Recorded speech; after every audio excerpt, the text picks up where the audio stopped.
आतंकवादियों ने धर्म पूछ के मारा है।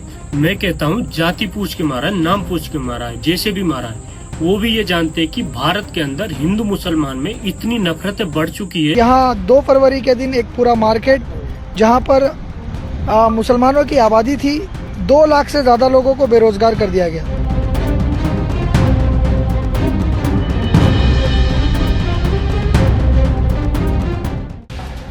With the traditional custom of Kerala and to be presented with a memento.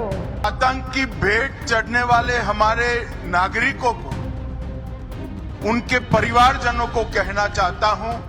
दोस्तों, पहलगाम आतंकी घटना होती है, उसके फौरन बाद ही बीजेपी से लेकर गोदी मीडिया का तमाम चैनल ये कहते हैं कि समूचे विपक्ष को एकजुट होना चाहिए, सबको एकजुट होना चाहिए और ऐसी घड़ी में सरकार का साथ देना चाहिए। और सबने किया, बिना किसी नसीहत के पूरा देश एकजुट नजर आया, जिसका जिक्र खुद नरेंद्र मोदी साहब ने किया कि 140 करोड़ भारतीय एकजुट है। अब सबकी नजर टिकी हुई है नरेंद्र मोदी साहब पर कि वो क्या एक्शन लेते हैं। लेकिन इन सब के बीच अचानक से मोदी कुछ ऐसा कर देते हैं जिसकी वजह से वो ट्रोल होने लगते हैं।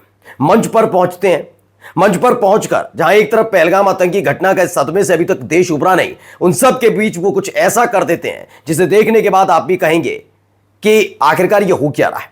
इसी के साथ आपको अमित शाह जी का बयान भी सुनाऊंगा।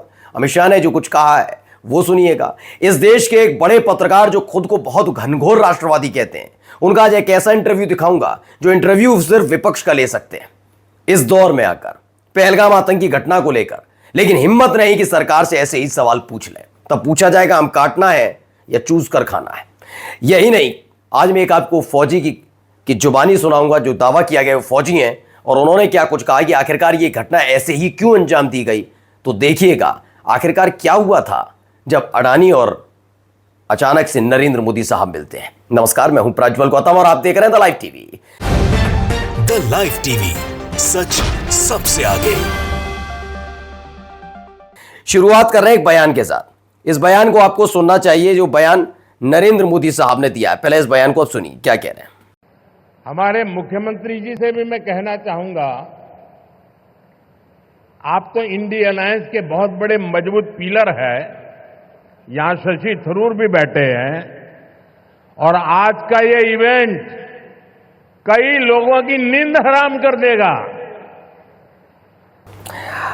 आप कहेंगे इसमें क्या गलत? बिल्कुल गलत नहीं है। अगर ये नॉर्मल डेज में होता तो मैंने कहा ना, ये जो सारी एक्टिविटीज हैं अगर गलती से भी राहुल गांधी या विपक्ष का कोई नेता कहता है तो ये छाती पीटने के लिए सारे बिठा रखे हैं, बंदरों की तरह उछलते हैं। सारे के सारे जितने गोदी एंकर हैं सारे उछलते हैं। ये क्यों हुआ, वो क्यों हुआ, ज्ञान की पाठशाला, ब्लैक एंड व्हाइट, महादंगल, दंगल, तमाम तरह के कार्यक्रम हो जाएंगे। इस पर कुछ है।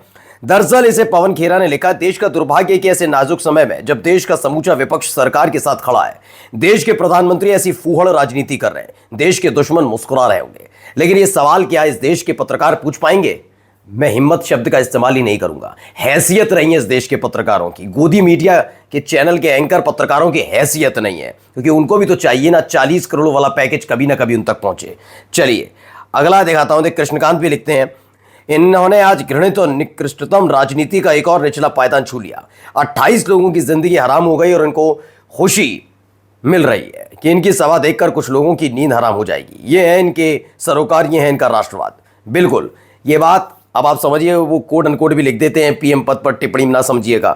श्रीनिवास बीवी हैं, वो भी लिखते हैं, अरे माननीय आपने ठेका तो पाकिस्तान की नींद हराम करने का उठाया था। ये घटिया राजनीति और बयानबाजी के लिए 2 रुपये ट्रोल रखे हुए हैं ना आपने, शर्म कर लो थोड़ा। बिल्कुल ये बात देखिए, हो सकता है इसे सुनने के बाद समझने, हर चीज समझने की बहुत जरूरत होती है। जब विपक्ष कुछ कहता है तो इस देश की मीडिया टूट पड़ती है कि ऐसे वक्त में इसकी जरूरत। अभी देखा मैंने थोड़ी देर पहले आपको एक वीडियो दिखाई जिसमें अमन चोपड़ा बहुत बड़ी उछले स्तर की, उछले कहता हूं निचला नहीं, उछले स्तर की, क्योंकि अंधभक्तों के हिसाब से कि जातिगत जनगणना पर ये होना चाहिए, वो होना चाहिए, गद्दारों को पहचानो, कौन है गद्दार, ये क्या विपक्ष साथ आएगा, जातिगत जनगणना पर आया, स्वागत किया, क्या पहलगाम में जो हुआ उसको लेकर तमाम ने क्या इस बात में बोल पाएंगे? फिर आप कहते हैं आपसे कहा जाए चरण चाटुकार तो आप बुरा मान जाते हैं। इस पर भी एक डिबेट रखनी चाहिए कि ऐसे दौर में जब देश में इस तरह के हालात हैं, एकजुट है देश और सब आपकी तरफ नजर उठाकर देख रहे हैं, आपको आज भी विपक्षी सूझ रहा है। चलिए अगली। जिनका बलिदान हुआ वो हमारे प्यारे भाइयों बहनों को श्रद्धांजलि दी। मैं आज उन सभी आतंक की भेंट चढ़ने वाले हमारे नागरिकों को, उनके परिवारजनों को कहना चाहता हूं, एक क्षति सिर्फ आपकी क्षति नहीं है, आपके जितना ही दर्द देश के हर नागरिक के दिल में है, हर नागरिक इतना ही दुख का अभिव्यक्ति करना चाहता है। अब इसमें ये हम आतंकियों को चुन चुन कर मारेंगे। आगे कहते हैं किसी को बख्शा नहीं जाएगा, ये लड़ाई का अंत नहीं, हर व्यक्ति को चुन चुन कर जवाब भी मिलेगा और जवाब लिया भी जाएगा, ये केंद्रीय गृह मंत्री अमित शाह जी कहते हैं। अब आइए एक और तस्वीर आई, नरेंद्र मोदी साहब आगे आप देख सकते हैं, आमिर खान भी हैं इसमें, आपको शाहरुख खान देखेंगे, अक्षय कुमार देखेंगे, आपको रजनीकांत नजर आएंगे, सब नजर आएंगे। इन सब के बीच सुप्रिया श्रीनेत ने ट्वीट किया, एक टीवी चैनल की हेडलाइन देखी, मोदी आतंकवाद पर जमकर गरजे। फिर देखा वो तो मुंबई में ओटीटी प्लेटफॉर्म के लॉन्च पर सिनेमा सितारों के सामने कंटेंट पर बात कर रहे थे। मीडिया वाले बहुत अफवाह उड़ाते हैं, लोग सवाल पूछेंगे ना, देखिए जवाब तो आपको देना पड़ेगा, आज नहीं तो कल। चलिए अब जरा इनको भी देखिए, ये बहुत बड़ी पत्रकारिता आजकल कर रहे हैं, इनको देखिए अमन चोपड़ा को जरा। नरसंहार जेनेसाइड पलायन 19 तारीख 19 जनवरी। ठीक है जी, एक मिनट में सवाल पूछ रहा हूँ। नहीं मैं नहीं, फारूक अब्दुल्ला मेरी बात सुनो। आप सीएम थे, आपके कार्यकाल में हुआ। हाँ? जेनेसाइड आपके कार्यकाल में हुआ, एक भी क्यों? सुनिए मेरी बात। जस्टिस गंजू, टीकालाल टप्पू। लेकिन मैं बस आखिरी में एक सवाल पूछ रहा हूँ आपसे। अभी हम on one side you want to hang Farooq Abdullah. सुनिए, तो जिम्मेदारी आपकी है ना पाकिस्तानी। फारूक साहब, मैंने भी नहीं कहा आपको पाकिस्तानी, लेकिन अगर आपके कार्यकाल में हुआ तो आपकी जिम्मेदारी है। देखिए अब ये इस तरह की एक्टिविटी में कभी इस दौर में देखिए ये बिल्कुल बातचीत नहीं होनी चाहिए। मुझे लगता है ऐसे पत्रकारों पर लगाम लगानी चाहिए। मैं पूरी जिम्मेदारी के साथ कह रहा हूं, ये सारे के सारे पत्रकार अब भी जुटे हुए काम में। काम क्या है? दो तरह की चीजें हो रही हैं। पहला ये कि भावनात्मक रूप से चूंकि हमारे देश के लिए बड़ी क्षति भी थी और बड़ा हमला भी था, इस पर देश को एकजुट होना चाहिए था। विपक्ष ने एक मिसाल कायम की, ये अच्छी बात है और सबको एकजुट होकर पाकिस्तान से बदला भी लेना चाहिए और होना चाहिए। ये विपक्ष ने दिखाया, इस देश की जनता ने दिखाया। क्या भारतीय जनता पार्टी और खासकर सरकार ही चाहती, क्योंकि सरकार जब जो कोई सरकार से सवाल पूछ रहा है तो उनके साथ क्या हो रहा है, कैसे उनके खिलाफ मामले दर्ज हो रहे हैं, ये हर कोई देख रहा है। पहला। दूसरा, जिनको सबसे पहले गद्दार घोषित किया जाना चाहिए था, राष्ट्रद्रोह देशद्रोह का मुकदमा दर्ज होना चाहिए था, ऐसे पत्रकार जिन्होंने अपने चैनल पर पाकिस्तानियों को बिठाया, ऐसे लोग जिन्होंने लगातार हिंदू धर्म की बात करने के बाद, मैं ये नहीं कह रहा हूं, मैं खुद हिंदू हूं, लेकिन जानबूझकर बार बार वहीं फोकस किया। ये पाकिस्तान और आतंक की बात पर फोकस नहीं था इनका, हिंदू धर्म पर। आपने देखा होगा अगले 22 तारीख को घटना होती है, उसके 4 दिन तक लगातार वही खबर, ये रिपीटेशन होती है। आपने ये भी देखा कि कुछ लोगों ने जो बताया कि वहां ये नहीं हुआ, कुछ लोगों ने मना भी किया, कुछ लोगों ने कहा, और दोनों चीजों को सुनना चाहिए, दोनों ही जगह पीड़ित बता रहे थे। लेकिन इन्हें जिस चीज में लग रहा था वहां से वो चीज पिक कर रहे थे, तो 4 दिन तक चला हुआ था। जब कान ऐठे गए तो ये दूसरी तरफ गया। लेकिन अभी भी आप इनकी एक्टिविटी देखिए। मैं ये सवाल पूछता हूं, क्या ऐसे सवाल पुलवामा को लेकर, क्या इतने ही तेवर और टाइमिंग के साथ, डेट के साथ पुलवामा को लेकर पूछे जा सकते हैं? क्या ऐसे ही पहलगाम को लेकर पूछे जा सकते हैं? क्या नरेंद्र मोदी साहब और गृह मंत्री अमित शाह से मणिपुर को लेकर यह सवाल पूछ सकते हैं? नहीं। क्यों? क्योंकि ये चरण चाटुकार है। चलिए अगली खबर आपको दिखाने जा रहा हूं। ये खबर देखिए। श्रीनिवास बीवी लिखते हैं, 11 दिन बीत चुके, बिहार में चुनावी रैली, मुंबई में भाषणबाजी के अलावा कुछ नहीं हुआ। कम से कम बीएसएफ जवान को ही पाकिस्तान से वापस ले आओ। अब सवाल उठेंगे, भाई लोग चाहते हैं, बताइए, जवाब दीजिए। अब देखिए ये एक्टिविटी भी देखिए, इसको लेकर भी सवाल उठा रहे हैं, क्यों, क्या? With the traditional cassava of Kerala and to be presented with a memento marking his momentous contribution to this project being presented by Shri Gautam Adani, Chairman of the Adani Group. तो रणविजय सिंह लिखते हैं, दोस्ती बनी रहे, और ये दोस्ती बनी रहने में तभी ये विक्रम लिखते हैं, पाकिस्तान को करारा जवाब देते हुए जनाब, हंसता हुआ नूरानी चेहरा। अब अलग अलग तरीके से लोग सवाल पूछेंगे। देखिए ये भी आया एक तस्वीर, मंजीत घोषी कहते हैं, मुख्यमंत्री पद की मर्यादा तो रख लेते। वैसे आज जो दोरपल्ली का भाषण दिया है वो प्रधानमंत्री को शोभा नहीं देता, पर क्या करें, ये व्यक्ति ही ऐसा ही है। लगातार अलग अलग जगह से ट्वीट किए जा रहे हैं, लोग नाराज भी हैं।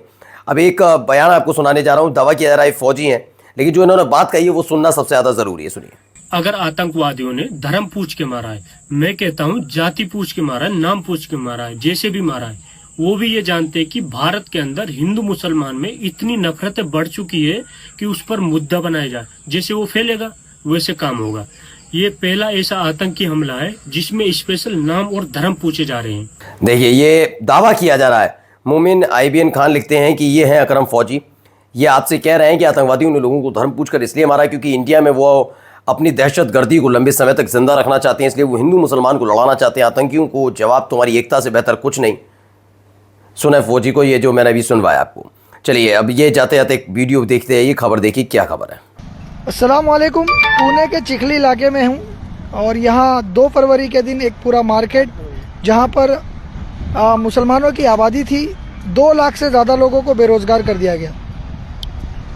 ये देखिए किस तरह से पूरी मार्केट को उजाड़ दिया गया है। तो मार्केट उजाड़ दी गई है, यही नहीं, आगे क्या कहते हैं सुनिए। और ज़मीन दोष कर दिया गया।